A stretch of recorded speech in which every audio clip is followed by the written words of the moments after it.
Hey everybody, it's P.D. Turner, executive producer and host of your Break It Down show. Hey, I thought I would check in. Most of the time for the next 100 or so episodes, I'm not going to be doing the intro, but every now and then I want to jump in, and this is one of these times. We have a fantastic guest today. Here's how fantastic. They said, would you please publish the show in all forms in the same day we record it? Yes, of course. We always like to try to do that. Our guest today, get this, is James Rickards. If you don't know James, all you got to do is type in James Rickards Project in your search bar in Bing, and you will find out that this guy has written 6 books on the economy, on money, and trying to understand that. He predicted the 2008 crash. He is extremely notable and very, very successful. His new book is coming out. It is called The New Great Depression, Winners and Losers in a Post-Pandemic World. And you can get that on Amazon. Look in the show notes. The links are there. When you click on those links, that helps us. That helps the show. It helps Jim. And it enables us to say, hey, Jim, we know we're selling books. And that's a good thing for us to get these great guests. So I know a lot of you are to do that. Thank you so much. Please continue to do that. And for those of you who are like, I'll be a little lazy, that's fine too.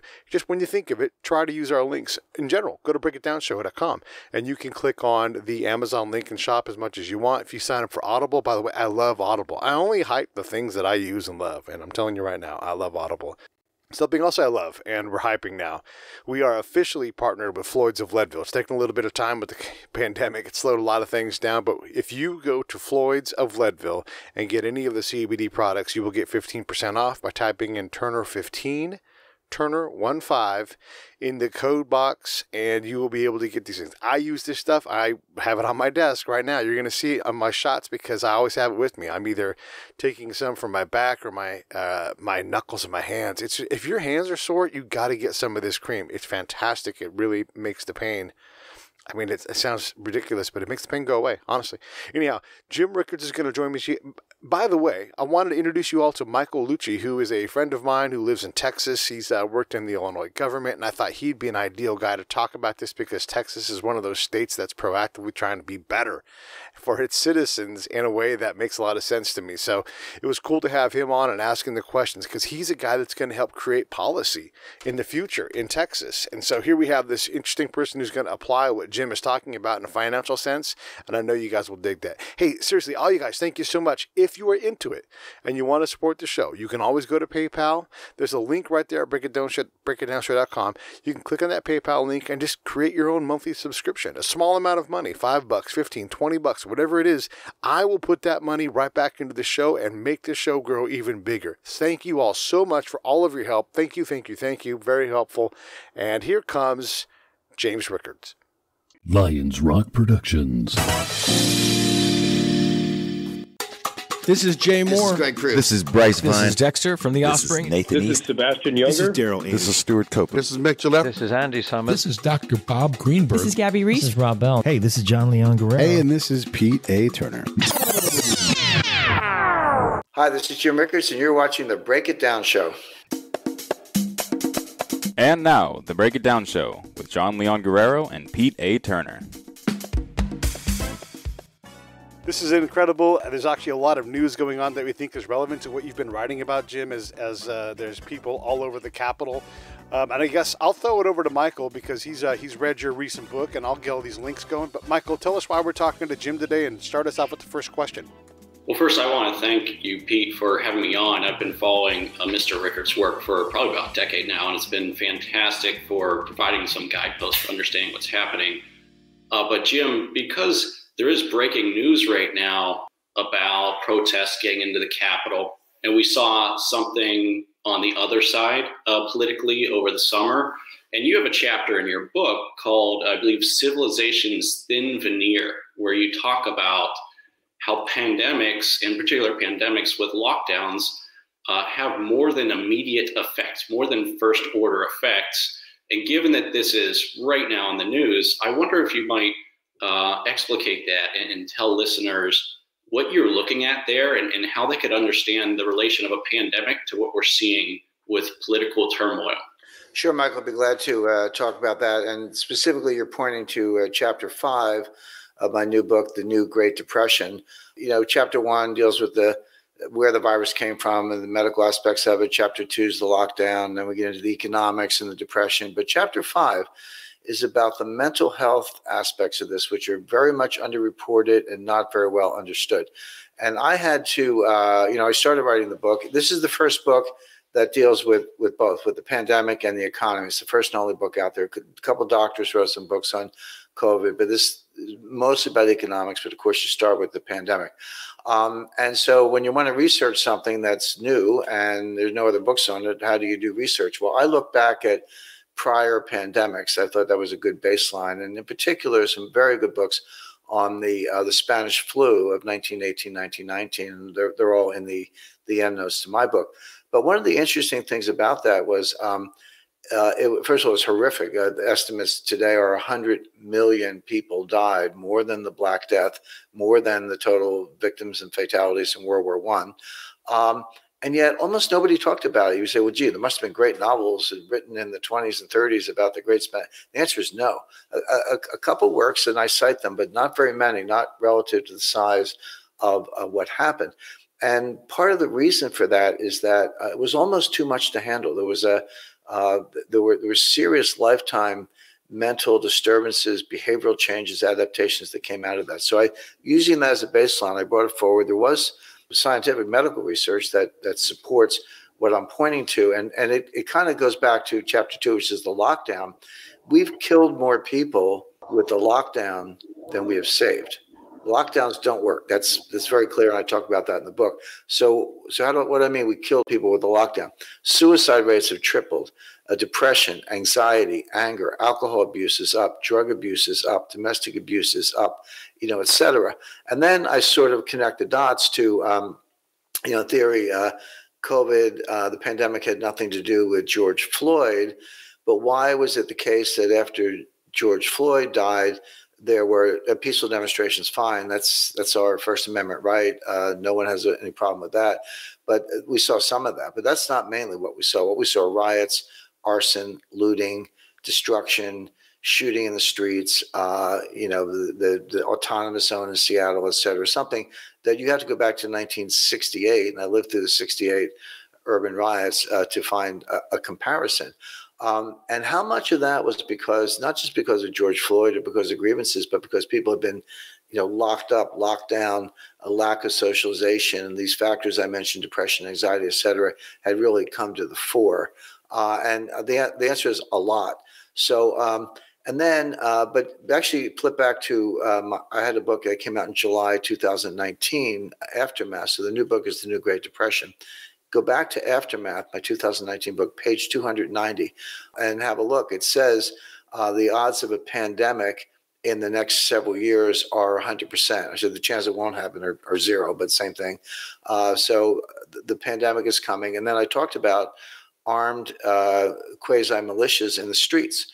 So the pandemic and the rioting were forecast in my 2019 book. So what's in the new book, the 2021 book, The New Great Depression, it's telling you what's going to happen this year and next year and for some years ahead. So always try to stay ahead of that curve. But you're right, it's bad and getting worse. Well, thank you for that. And that's how I was talking about your work creating guideposts for understanding current and future events outside of sort of the minutia of what's happening right here and now, but a longer historical scale as you present in this book. But I thought that was very relevant because it's in the news right now, but it's not the singular focus of your book, where you're talking more about the pandemic and then the economic impact. And I thought maybe you could help folks understand, what is a depression and why are we in one right now? Right. That's a great question. And it's really you give a straightforward answer to that, but it's really about the difference between a depression and a recession. So let's talk about recession just for a second. Recessions are well defined. It's 2 or more consecutive quarters of declining GDP. There are a couple other bells and whistles around it, but not many. The 2 consecutive quarters of declining GDP is a perfect rule of thumb. There's actually a referee who calls, or an umpire who calls balls and strikes. It's something called the National Bureau of Economic Research. It's a kind of think tank or institution of mainstream economists based in Cambridge, Massachusetts. lots of, Harvard and Yale professors and members and policymakers, et cetera. And they say the recession started on such and such a date and it ended on such and such a date. Interestingly, they usually work with a lag. A lot of times they'll say, well, the recession was over last year. We're like, well, thanks a lot. You're a year late. But they wait a long time to make up their decisions. They have already declared that a recession started in February 2020. And I agree with that. I think I made my own call, but I agree with that call. They have not said it's over, but I expect that they will. And I think it was over around the end of June or July, because first quarter 2020 GDP was down 5%. Second quarter was down 31%. Third quarter, it was up around 33%. So there's your first and second quarter, there's your recession, but it looks like it was over by the third quarter. Now, leave aside the fact we're probably going into another recession right now as we speak. So this will be the first back-to-back recession since 1980, 1981. So that's what a recession is, and we got out of one. It was the worst in history, and we're probably going into another one right now because the virus is spreading and the lockdowns have resumed.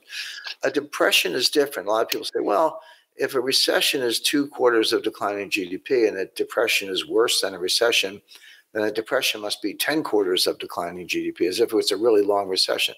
No, that's not the definition. It can be a long recession can be part of it, but a depression really talks about depressed growth. You can have growth in a depression, but the problem is the slope of the curve is depressed relative to what's normal, relative to what the economy is capable of.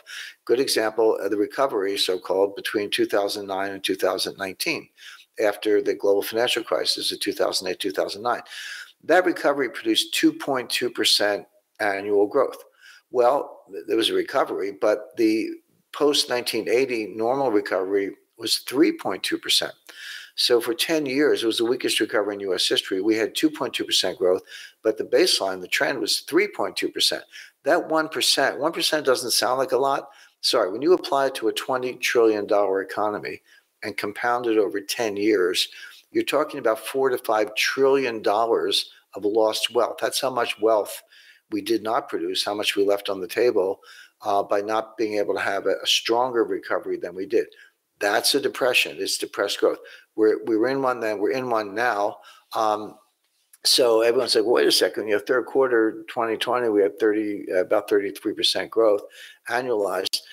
Aren't we back where we started? And the answer is no, because if you use 2019 as your baseline and just call it 100, 100% of 2019 GDP, so make it 100. Well, you go down 5% in the first quarter and you go down 31% in the second quarter. You're down around 65% of the baseline. So then you go up 35%. Okay, but it's not 35% of 100, it's 35% of 65% because you're working off a lower base.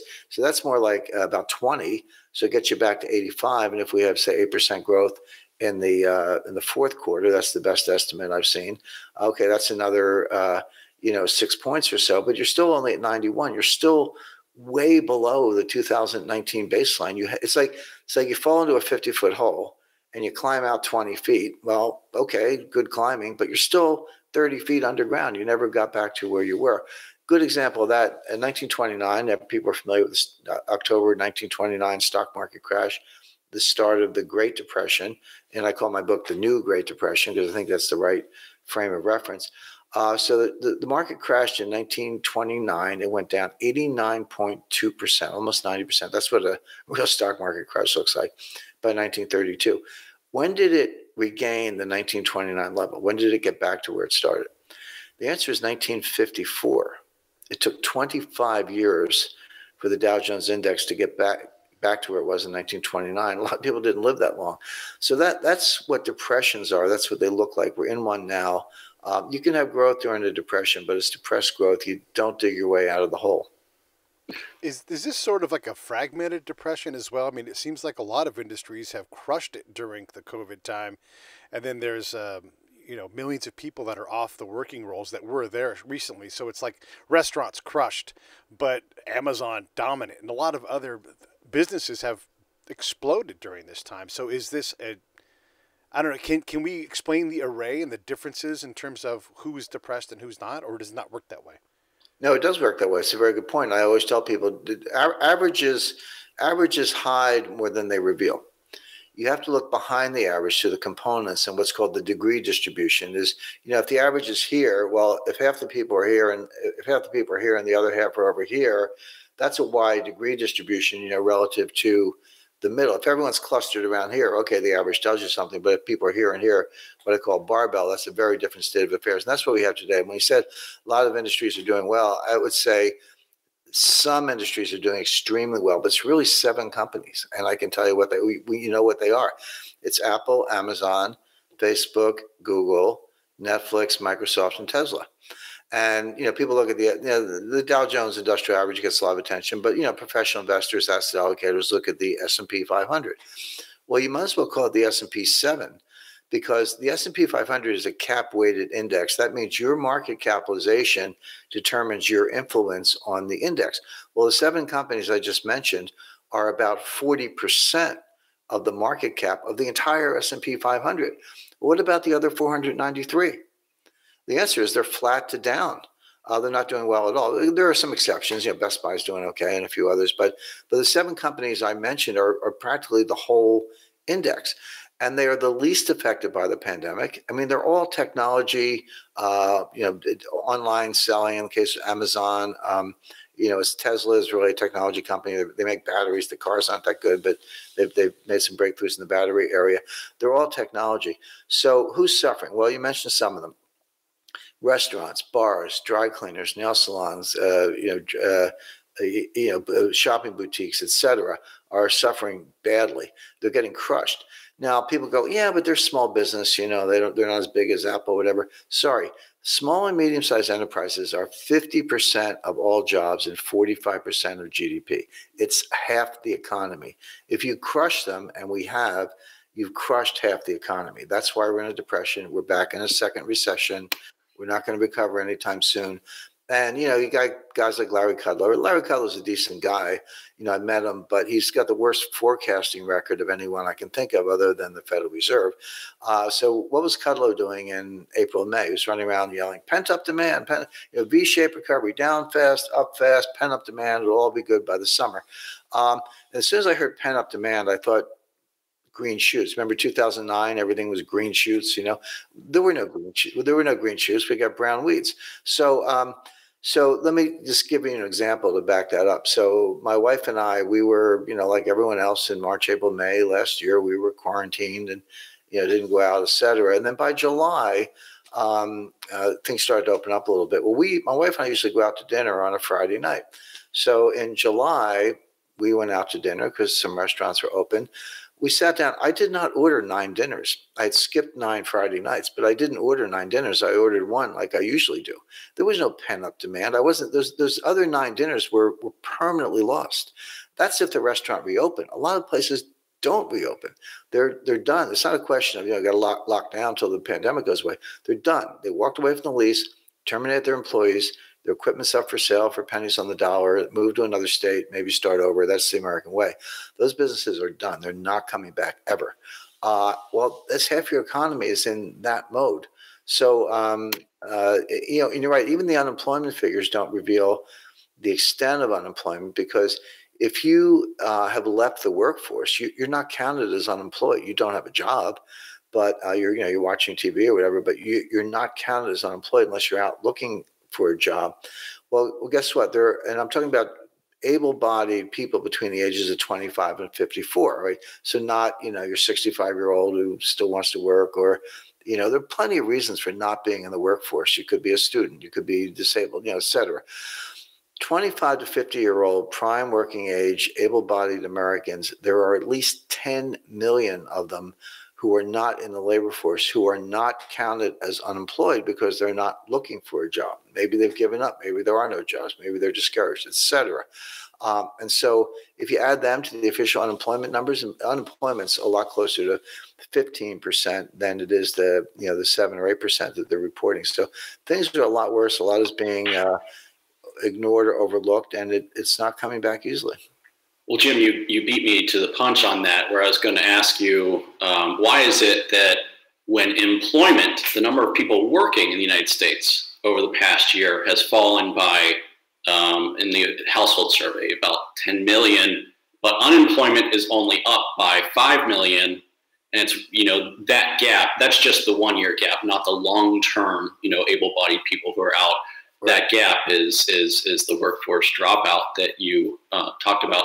But you brought up a lot there. You brought up people moving around the country. You brought up going back into a recession, which actually I'm interested in hearing more about that because I haven't heard that call. It's not so shocking of a call.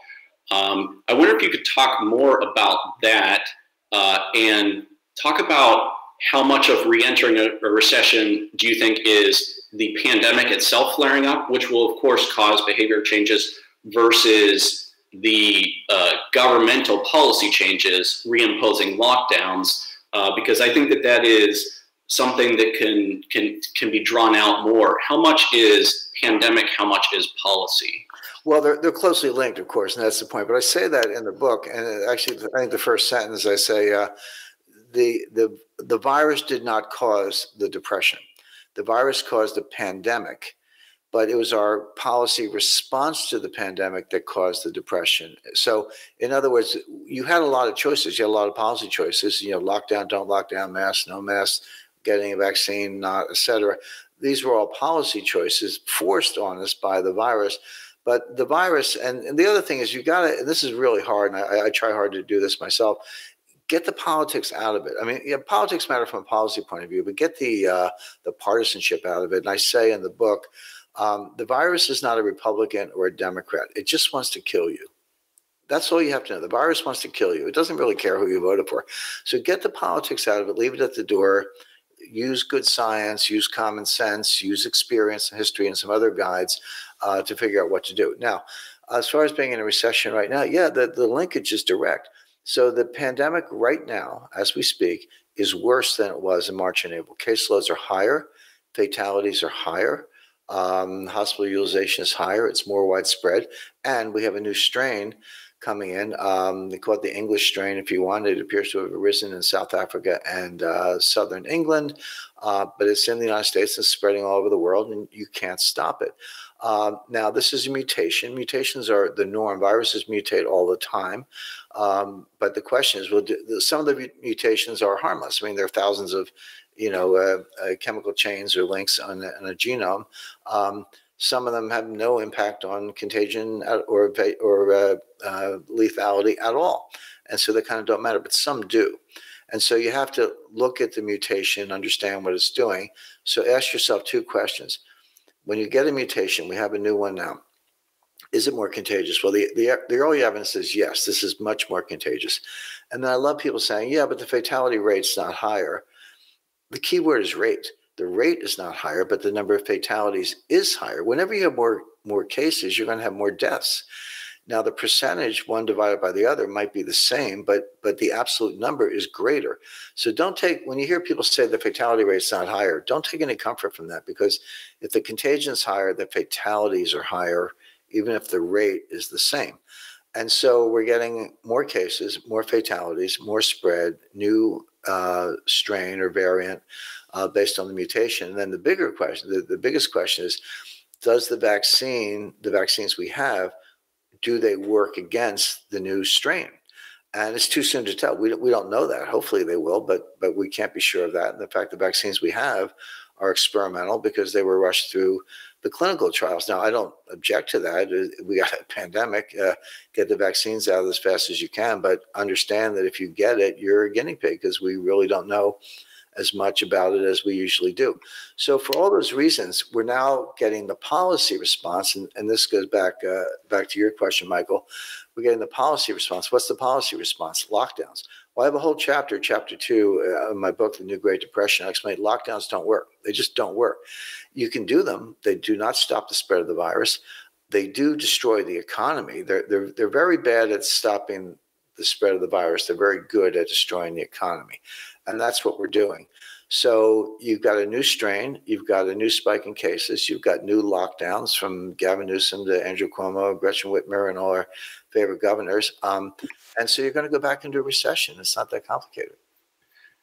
Jim, when you said that you think we're re-entering a recession, what it brought to mind to me is I'm somebody who will look at the government jobs numbers. I'll look at them by state because that's an area of interest to me. And the last jobs report for states, 2/3 of states gained jobs, but 1/3 did not. Before that, they'd all been going down together. They'd all been going up together. And in particular, I'm someone who recently moved from Chicago to outside of Austin, which is something you talk about in your book also. Texas gained 60,000 jobs in the month of November. Illinois, where I just left, lost 20,000 jobs in the same month of November, where we're starting to see states go different way, as you say, as the composite, the whole economy is kind of slowing down. And that kind of gets to where you talk about potential investments, for example, in real estate. And normally you say location matters.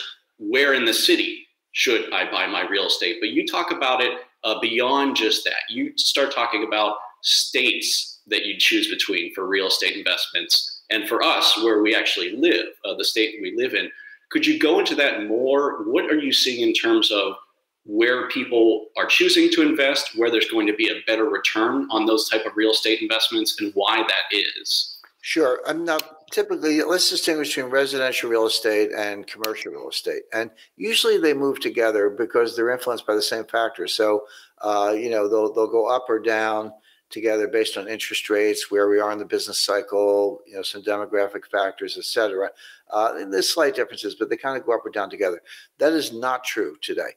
What's happening is that residential real estate is booming in certain areas and commercial real estate is collapsing. Don't touch commercial real estate. The bottom is not in. There are ripple effects and it takes time. So we talked about businesses shutting down permanently, and that's very widespread. Well, once you shut down, you're not paying the rent. And so, or actually a lot of cities, New York's one of them, but there are others, they have rent abatement laws. They say you don't have to pay the rent. And they can't evict you. There's temporary eviction bans, et cetera. Well, that seems like a kind of financial aid to the lessee, to the tenant. Okay, but what about the landlord? They're not all billionaires. Landlords are often leveraged. They have a mortgage. So if you're not paying the rent to the landlord can't pay the mortgage to the bank. And everyone goes, well, then the loss falls on the banks. But the banks aren't quite as dumb as they look usually. What the banks do, they take these commercial mortgages and they bundle them in securities and they sell them to you. So, look in your 401k. Do you have a high yield commercial real estate fund or a REIT or something like that? Chances are that loss will fall on you at the end of the day. But the point is, it takes time. It takes a year or so for those ripple effects to play through. And then work from home. This is something that would never have been endorsed or tried on a large scale basis voluntarily. But because of the pandemic, we did it involuntarily. Guess what? It works. I have my problems with I spend a lot of time on Zoom. I prefer social interaction when we can find it. But the fact is, businesses have discovered that the work from home model actually works, which means that if they had 10 floors in a prime office building in Los Angeles or New York or Chicago or somewhere else, they're never going to have 10 floors again. They might have 2 floors. I'm not saying they'll leave entirely. They'll have something like a locker room, like very attractive, not like a high school gym, but, a place to leave your laptop and a sport coat and a tie or a scarf or whatever. They'll have nice offices, but you'll rent them like a hotel room or something. You'll call up and say, I need to rent an office for 2 days next week because I got some out-of-town customers coming in. You'll show up, go to your locker, get your laptop, go to your office, have your meetings, and then leave and go back and work from home. The point is, you only need 2 floors instead of 10 floors. Now, first of all, that slams the landlord. That's obvious. But it's not just the landlord. What about the food trucks, the lunch stops, the maintenance crews, the shopping, lunchtime shopping, et cetera, after work drinks, dinner, et cetera. All that goes away too, down by 50% to 80%. So the ripple effects of that are huge. So I wouldn't touch commercial real estate at least for a year, maybe 2. Residential real estate is different. People are evacuating one set of cities and they're moving either to the suburbs or to another set of cities. So where are they leaving? They're leaving Los Angeles, San Francisco, Portland, Seattle, New York, Baltimore, Philadelphia, and Chicago, and a few other cities. Where are they going? They're going to Miami, Nashville, Phoenix, Scottsdale, somewhat to Denver, Boise, Idaho, etc. A set of city. Miami's booming. Miami's just absolutely booming. And so is Austin, a great city. I've been there a number of times. And Phoenix, I can't take the heat, but a lot of people love it. They got good air conditioning. So the point is, we'll do 2 points. Number one, if you're picking residential real estate, obviously select the cities I just mentioned. There are others, but figure out where people are moving to. And that residential real estate market is booming. So if you can find a REIT that's local to that area, or a good property manager, et cetera, who's got whatever portfolio of 200 multifamily housing units and it's open for investment. A lot of times those are private investments. That can perform very, very well. Residential real estate in the places people are leaving, no. Commercial real estate, not at all. So there's a lot more divergence between residential and commercial, and a lot more room for selectivity than usual. I wanted to jump in real quick here and let everybody know to get Jim's latest book, The New Great Depression, Winners and Losers in a Post-Pandemic World. There's the Amazon link there. You can always go to his website as well and get it, but definitely get that. If you get it through the Amazon link, you see that obviously helps us out as well, so get the book. I wanted to get back and ask you this question. When you say, oh my God, there's a new depression going on, how in the world do we protect ourselves? You're talking about REITs. I'm trying to survive. I'm on unemployment. Right. How the heck do I start to build a foundation so that this doesn't happen again? And then I think interesting, how does a state create, it's one thing to create favorable laws for corporations, but how do you create favorable tax situations to go, hey, listen, you make 80 grand a year. Why don't you make it here? We're going to take less of it and give you more. Because that has to be a competition that's starting to happen. I live in California. You can hardly find, this is legit. My friend was in a moving van yesterday going to Indiana. He could hardly find a moving truck to get the heck out of California. Right. And actually, that's a very good metric, because if you want to rent a U-Haul from LA to Phoenix, it's about $4,000. But if you're renting from Phoenix to LA, it's $1,000. Yeah, those rise you. Where people are going. Yeah. But so a couple of things are in play. Let's talk about the tax situation. So here I am. I'm in New Hampshire. We have no income tax, no sales tax. I find that very attractive. I believe there's 7 states that have no income tax. Florida and Texas are well known. Washington State, believe it or not, Tennessee, New Hampshire, I mentioned, and a couple others. You can check them out.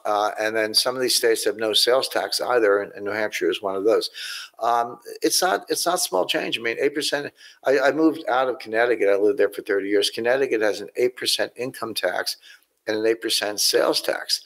I mean, that'll eat you alive just going shopping and getting through the year. So that's a big raise. Like when you move to a state with low taxes, and people are doing that. Number one. Number two, cities are the greatest wealth creation mechanism ever devised in the history of civilization. And think about what a city is. It's a conglomeration of people, but who comes into the city? It's inventors, bankers, lawyers, architects, engineers, actors, actresses, painters, writers. It's all the talent, all the brains, and then they mix and mingle, and they're out to dinner together, and ideas are flying around, and capital is brought to bear. They're just these incredible generators of ideas and prosperity and wealth. We're destroying the cities. People are moving out. This is not speculation. We have data.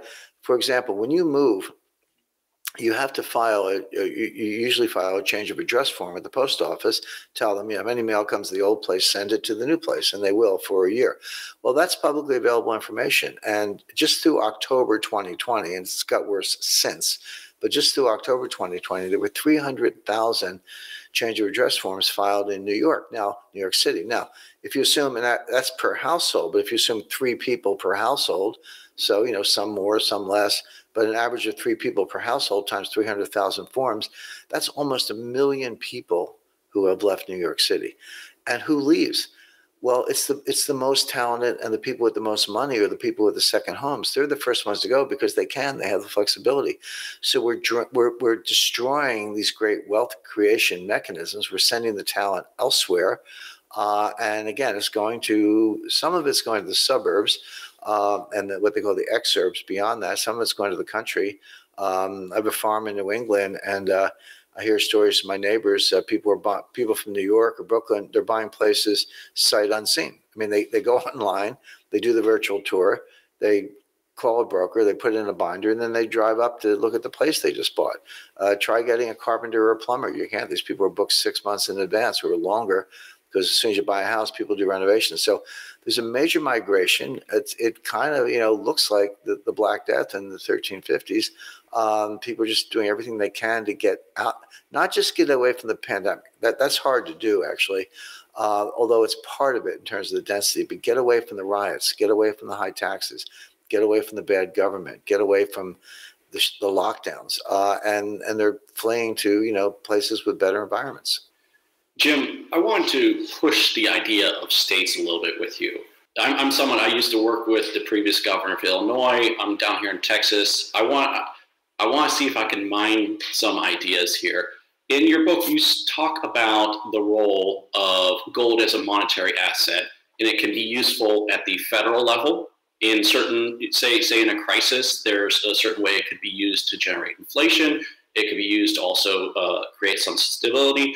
And then you say, because gold is now legal for individuals to own, you could put yourself on a private gold standard. So, you could put some percentage, and you have a formula for what percent of assets you could consider for that type of thing. I think that those are very interesting topics. I also want to know if I could probe you. In Texas, the state created a gold bullion depository, put some pension assets in gold. Do you think that there's a role that states might be able to play in creating a savings mechanism for their citizens in gold, almost an alternative, a monetary power? Is there something that states can do there to create solutions that maybe the federal government won't do, but states could endorse them? Yeah, absolutely. By the way, I was part of the team that created that Texas State Bullion Depository. This was back in 2012. I was working with Governor Perry. The thing about Texas, everybody has a nickname in Texas. So Governor Perry's, he's Rick Perry. So I'm Jim Rickards, but he calls me Rick. So Rick is my Texas nickname. So I was sitting with Governor Perry, and we were talking about the Bullion Depository, and I pros and cons. I said, well, Governor, I said, people might like it because gold is new to them, and they're worried about, storing in their homes. They're worried about home invasion. So if you have a depository, it's a place to put your gold and get a good, warehouse receipt and trust the state. It's not a bank. It's not controlled by the federal government, and it protects you against, home invasion. And they sort of slapped me on the knee. He goes, Rick, so the only people in Texas worried about home invasion are the invaders. He talked about the castle law. He said, you can shoot people on the front lawn. You don't have to wait till they're in your house.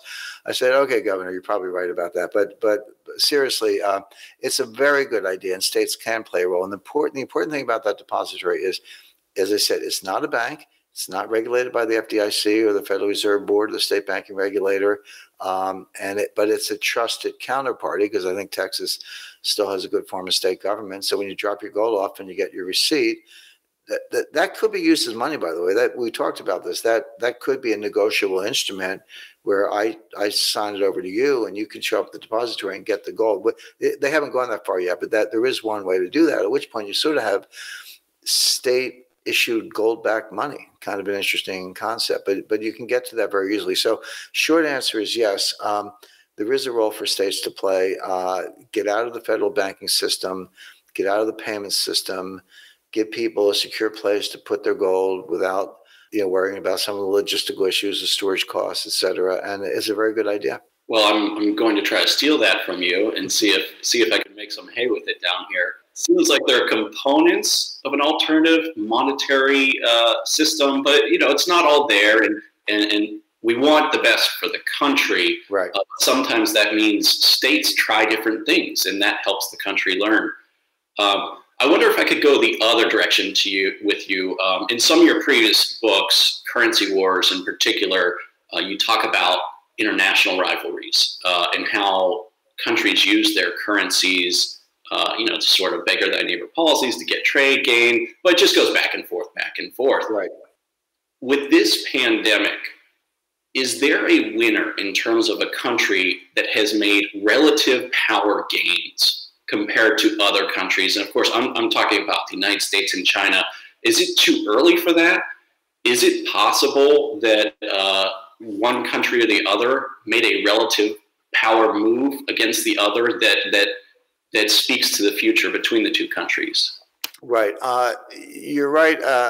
Again, my first book, Currency Wars, I do point out that nobody wins in a currency war. So the first country to devalue, yeah, you can import some inflation, you can export some deflation, you can improve your exports, create some export-related jobs. There's some certain short-term gains, but sooner than later, your trading partners will devalue also. And so it's just, it's kind of a race to the bottom. You're devaluing against each other, and it ends up being actually not even a zero-sum game, a negative-sum game. Everybody's worse off. There's a short-term win, but it goes away quickly, and then everybody loses.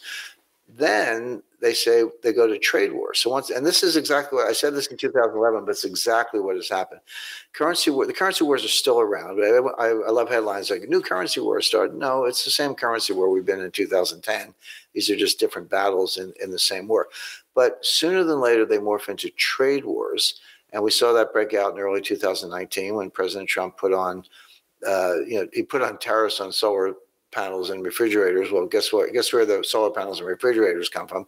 They come mostly from China, not exclusively. There was some in South Korea and Canada, but it was pretty much targeted to China. And then that got worse. They retaliated, we retaliated, et cetera.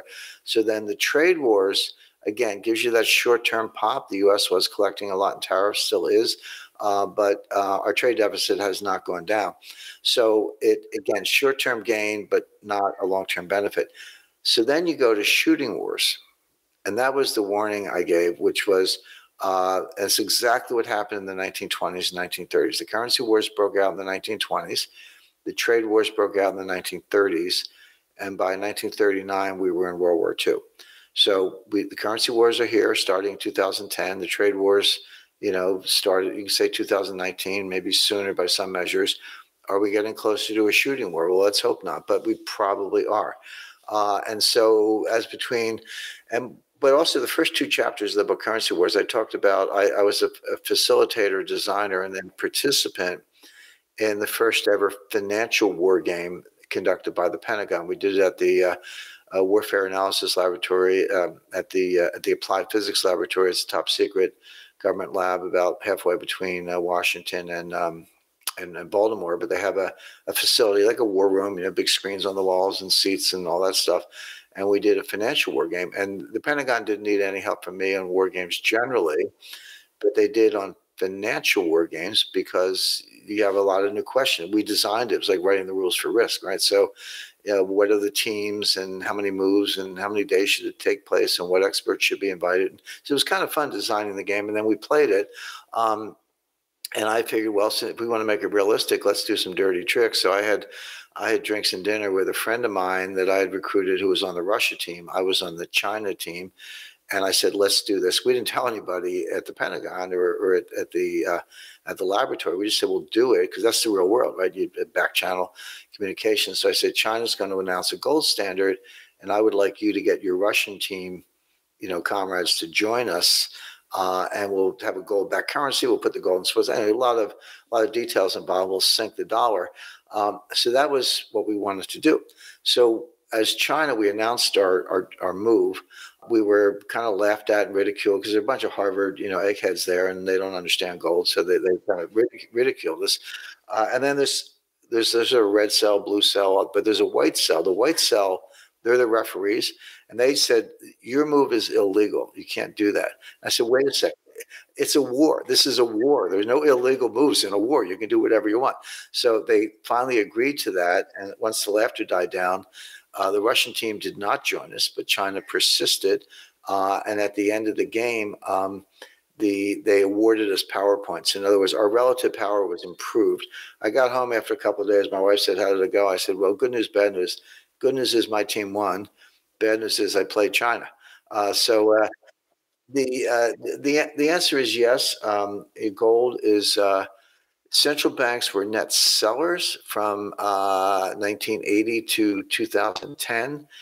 In 2010, they slammed on the brakes, and since then they've been net buyers, primarily China and Russia, but also Iran, Turkey, Mexico, Vietnam. Believe it or not, they were playing in gold, Kazakhstan, Philippines, and a few other places.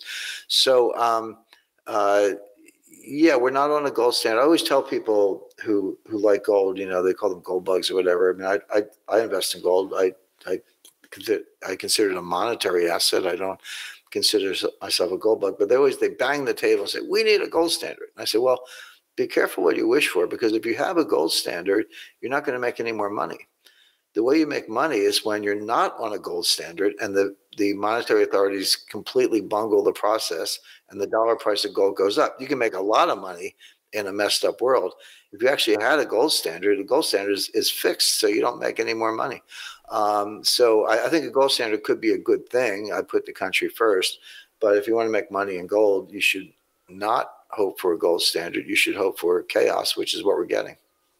You know, I just have one real quick question for you, then if I'll let Michael close up. But one of the things I know from my time in the military and seeing how things operate in those big rooms with all those screens in real time, in real places, is that a 70-year-old bomb that barely works, maybe it doesn't work at all, dropped on the side of the road will shut that whole room down. Every one of those Harvard people and all the other people, they lose their minds over $100. So if we had a big shooting war with China, you know, if you had a Battle of Midway today, it would be a multi-trillion-dollar loss for both sides. That's not sustainable for any country to fight like that.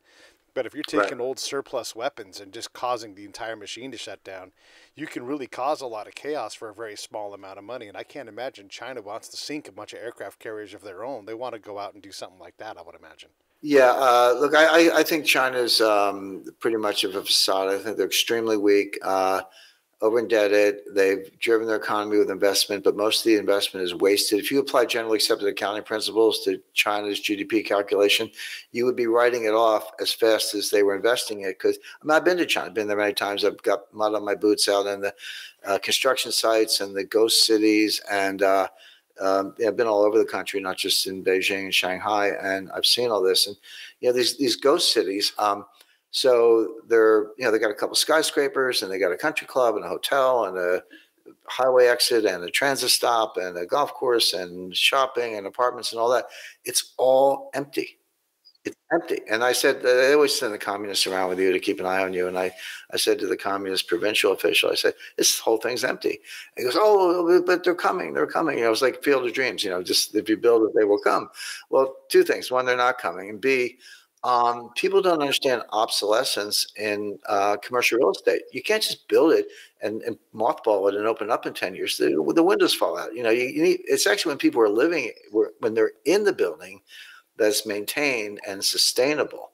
If it's mothballed, it's going to fall apart. I saw this in Africa after the commodities boom in the 70s. I went out there in the 80s. I was in the Congo. It was Kinshasa at the time. Or Zaire, right? It was the city of Kinshasa, Zaire at the time, now the Congo. And that's what I saw. They built skyscrapers with the profits from selling cocoa and gold and everything, but the windows are falling out. So China's a mess. I'm not overly impressed. I'm not the military expert. When I was at the CIA, my area was financial intelligence. We called it MARCINT, or market intelligence and financial counterterrorism.